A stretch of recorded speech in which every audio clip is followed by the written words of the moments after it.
បាទសូមជម្រាបសួរបងប្អូនអរគ្នាសូមស្វាគមន៍មកកាន់ Channel ទូទាយ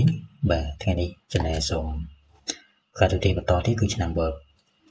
សម្រាប់ខែតុលាឆ្នាំ2025នេះគឺបងប្អូនពោពេញដោយភាពវិជ្ជមានច្រើន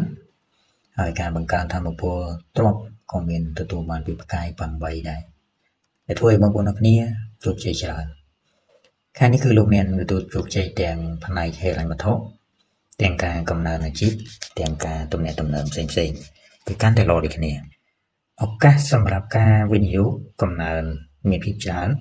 ដូច្នេះហើយកុំស្ទាក់ស្ទើរក្នុងការបន្តនៅគោលដៅនិងមហិច្ឆតាដែលលោកអ្នកចង់បាន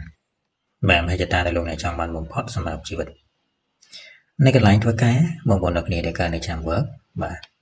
ការខិតខំប្រឹងប្រែងរបស់បងប្អូនអ្នកគ្នាគឺបំពេញទៅដោយការកោតសរសើរពីមនុស្សជុំវិញខ្លួនចង្វាយនេះហើយលោកអ្នកនឹងអាចទទួលបានរង្វាន់ថែមទៀតផង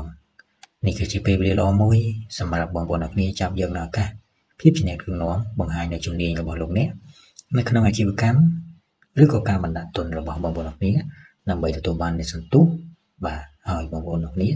នឹងមានភាពសហការគ្នាយ៉ាងល្អប្រសើរជាមួយដៃគូរបស់បងប្អូនទាក់ទងជាមួយការរួមបញ្ចូលគ្នារវាងផ្កាយនៃភាពរុងរឿងធ្វើឲ្យបងប្អូនអ្នកគ្នាទទួលបានផ្លែផ្កាយច្រើននៅក្នុងខែតុលាឆ្នាំ2025នេះដោយការមានបទពិសោធន៍ច្រើនពីមុនមកផងភាពឆ្លៀសវៃរបស់បងប្អូនផងខែតុលានេះគឺជាខែរីកទីផ្កាសម្រាប់បងប្អូនអ្នកគ្នាในការនៃឆ្នាំ Work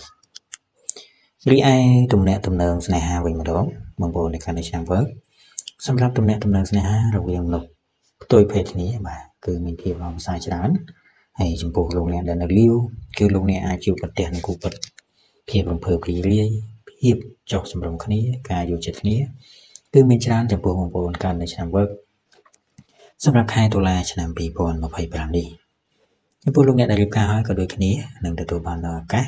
ទទួលបាននូវភាពល្អប្រសើរសម្រាប់ជីវិតទទួលបាននៃការយល់ចិត្តគ្នាជាមួយដៃគូរបស់បងប្អូនគ្នាជាក្រៃលែងសម្រាប់បងប្អូនដែលជាសិស្សនិស្សិតសម្រាប់ខែតុលាឆ្នាំ2025នេះគឺបងប្អូនគ្នាមានភាពរីករាយទទួលបានផលិតភាពនៃការងារល្អប្រសើរការសិក្សាវិវត្តទៅមុខដោយអត់ឈប់ឈរហើយលោកអ្នកមានឱកាសទទួលស្គាល់ពីអ្នកដែលរៀនជាមួយគ្នាគ្រូបង្រៀនឬក៏សាស្ត្រាចារ្យរបស់បងប្អូនគ្នាដែលកំពុងតែបង្ហាត់បង្ហាញបងប្អូនគ្នាដោយភាពមោទនភាពបំផុតអរគុណច្រើនបាទសម្រាប់ការទូទាយជួយវិទ្យាសាស្ត្រឆ្នាំ Work សម្រាប់ខែតុលាឆ្នាំ2025ពី Channel ទូទាយសូមអរគុណសូមជម្រាបលា